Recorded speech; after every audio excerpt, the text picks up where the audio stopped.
बहू 10 नंबरी। पूरे घर में मालती देवी का हुक्म चलता था। अपनी बड़ी बहू को वो टीवी के रिमोट की तरह कंट्रोल करती थी। चलो, देर हो रही है। 12 बजे से पहले लड़की वालों के यहाँ पहुंचना है। हाँ हाँ, चलती हूँ।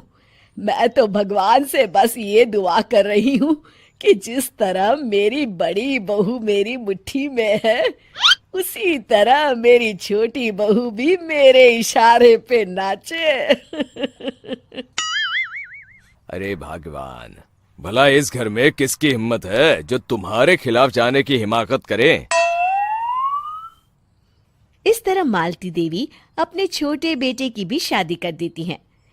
मालती की छोटी बहू फैशन डिजाइनर का कोर्स करके आई थी। उसका सपना था कि शादी के बाद वो अपना खुद का बुटीक खोले। एक दिन, क्या बात है छोटी, तू तो एक से बढ़कर एक डिजाइन बना लेती है। इसमें कौन सी बड़ी बात है दीदी, आप चाहे तो मैं आपको भी सिखा सकती हूँ। हाँ, फिर हम दोनों मिलकर एक बुटीक खोल लेंगे। लेकिन दीदी, उसके लिए तो बहुत पैसे लगेंगे। हाँ तो क्या हुआ, पैसे माँ जी से ले लेंगे। हाँ हाँ, मेरे पास तो पैसों का पेड़ है ना, तोड़ के तुम दोनों को दे दूंगी।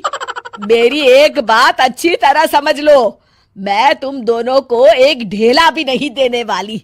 बड़ी आई बुटीक खोलने वाली। ये आप क्या कह रही हैं माँ जी? आप हमारी मदद नहीं करेंगी तो कौन करेगा? अरे अगर बुटीक खोलने का इतना ही शौक है तो अपने माँ बाप से पैसे क्यों नहीं मांग लेती? मेरे पैसों पर क्यों आंख गड़ाए बैठी हो तुम दोनों? इस तरह अपने इरादे स्पष्ट करके मालती देवी वहां से चली जाती है।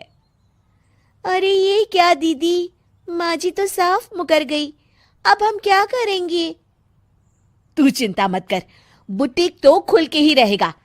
कहते हैं कि घी जब सीधी उंगली से नहीं निकलता तो उसे उंगली टेढ़ी करके निकालना चाहिए। माँ जी अपने आप को समझती क्या है? पूरी सोसाइटी जानती है कि माँ जी ने अपनी सास को घर से निकालकर उनकी दौलत पर कब्जा कर लिया है। हाँ दीदी, अब तो जैसे को तैसा करना पड़ेगा। फिर दोनों बहुएं मिलकर एक साजिश रचती हैं।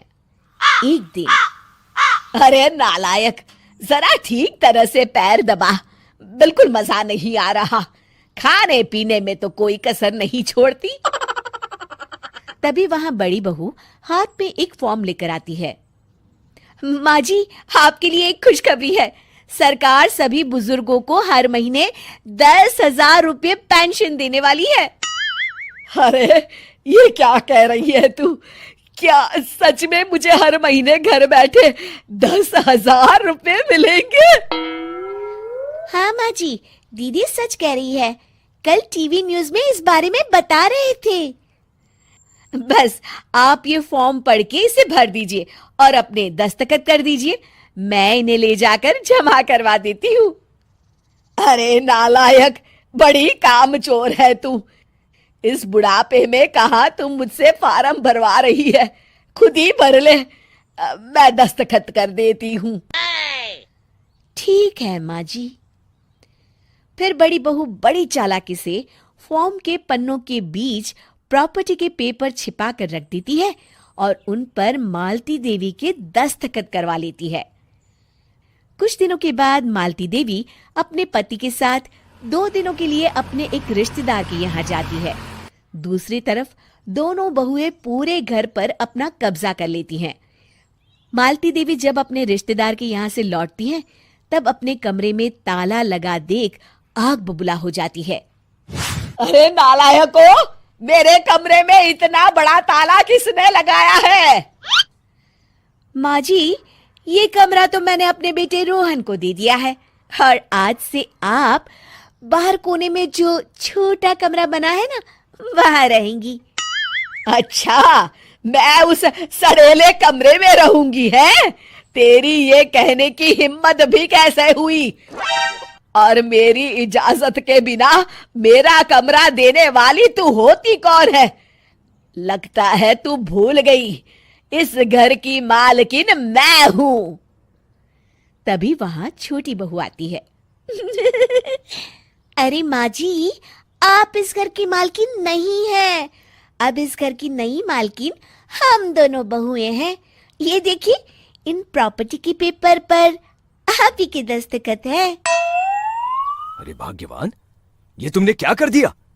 दस्तखत करने से पहले एक बार ठीक से पढ़ तो लेती। अरे लेकिन मेरी बहुएं मेरे साथ ऐसा कैसे कर सकती है? अरे तो इसमें कौन सी अचरज की बात है? तुमने भी तो अपनी सास को घर से बाहर निकाल दिया था। टूटा फूटा ही सही, शुक्र करो कि इन दोनों ने कम से कम हमें रहने के लिए कमरा तो दिया। तुमने तो अपनी सास को वो भी नहीं दिया था। आज समझ में आया, जैसी करनी वैसी भरनी। चलो अपना सामान उठाओ और चलते हैं।